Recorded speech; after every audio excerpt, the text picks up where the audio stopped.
And for those of you I don't know, my name is Siri Sadhana Kaur, and I live in London in the UK. And I'm a Kundalini Yoga teacher, a Kundalini Yoga trainer. I run a teacher training level 1 in London, and I work with the Karan Kriya School with Shiv Tran and Singh. So I organise level 2 trainings also. And I make music. My passion and love is to work with sound, with healing, with the gong, but also with mantra music. So I've just completed my 8th CD and album, which is coming out in September.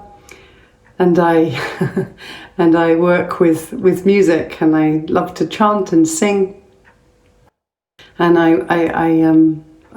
perform and play at different festivals, mainly yogic, and yeah, it's a real pleasure to share that love and passion. And interestingly enough, I believe you're in Paris, and I lived in Paris for some time. I trained at Jacques Lecoq Theatre School, so my early beginnings was in expression, and I did a lot of body work for many years, and I used to busk in Paris. I used to sing on the metro to fund my training, and there's a, I don't know if it's still there, a bar actually called Longshot near Gare du Nord, and I used to sing there as well in the evenings and go to Les Halles and busk. So yeah, I have a strong passion and love for Paris, having lived there.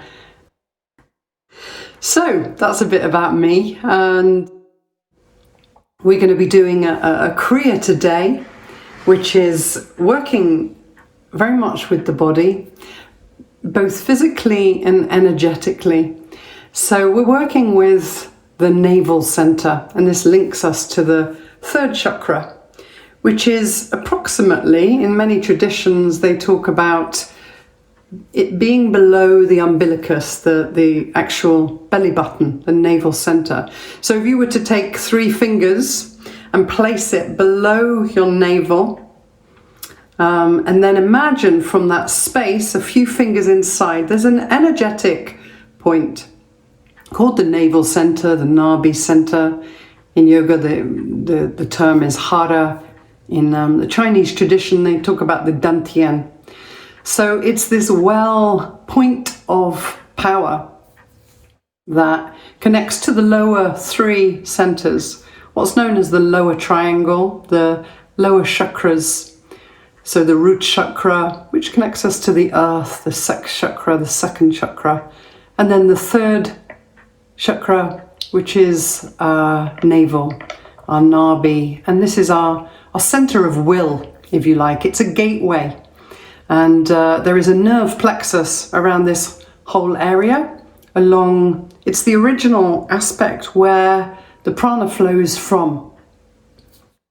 So there are approximately 72,000 sirs or channels in the body, energetic gateways, pathways, that when they are tuned, our body will resonate and be in balance and in health.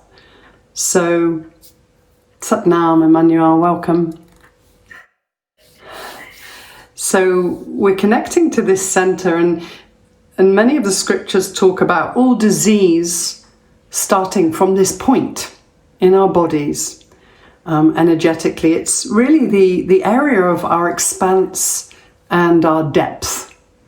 So it's the lower conscious area. It's where we bury things that we don't process or are unable to process, because of course we have so much coming in through life, and it's not possible to process everything. It's got to go somewhere.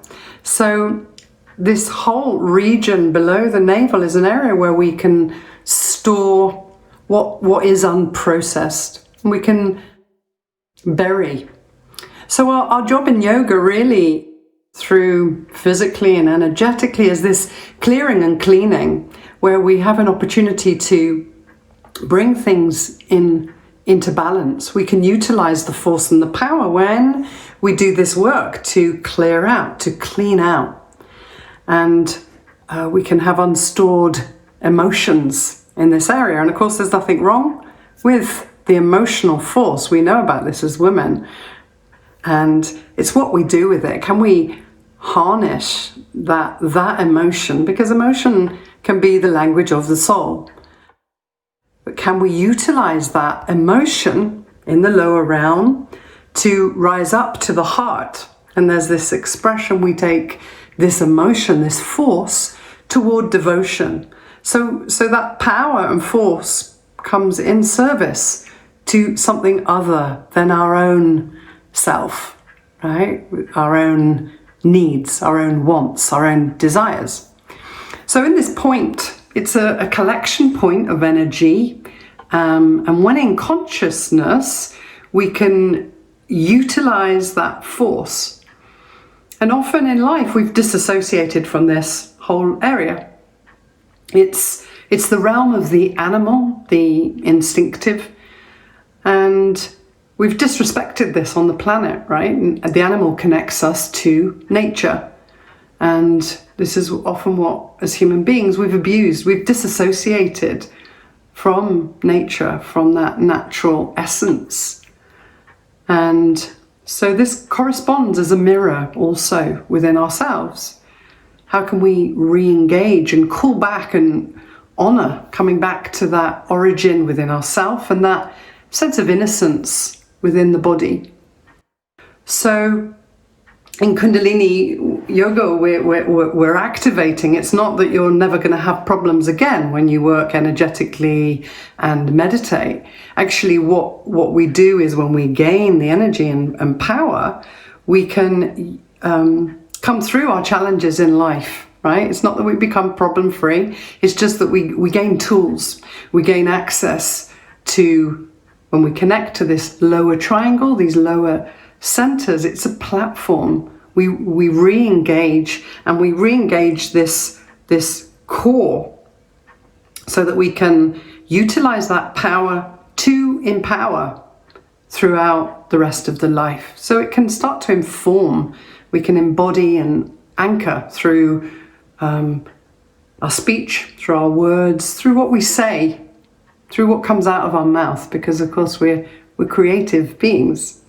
So when we connect to the nabi, to the navel, to these lower centers, it's alive, it's dynamic. We can allow this dance and relationship, and we can feel that pulse and that instinctive nature of the animal, allowing the word, the voice, and our spirit to be whole. And in yogic tradition, Yogi Bhajan says we're spiritual beings having a human experience. So really it's this allowing the descent of spirit to live fully through the body. And there's a beautiful story just in terms of the animal about a male deer who throughout the life smells something, gains this fragrance. And the male deer spends his whole life searching for this fragrance, and it has moments where he catches that smell and wanders off somewhere in search of that smell. So spends the whole life trying to re-engage with this fragrance. And of course, the fragrance is that connection to his own soul.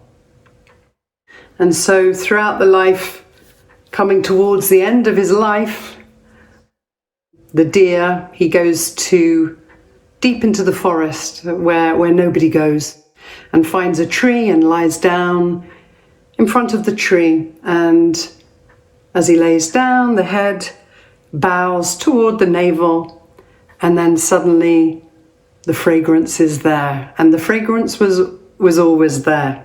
And this is symbolic in life, that, you know, through the Maya, through the illusions, we're searching, we're going out, we're looking for something, and actually it's always there, right inside of you. So we just need to activate it and harness and engage that so that it can inform who we are becoming. So we're going to do a strong sat for the navel center, and Please do listen to your bodies as much as possible. I can see you on camera, that's good. If some of you can turn the angle of the camera, maybe make it a little bit further away so I can see your bodies as we practice together. We're going to start some warm-ups to begin. So come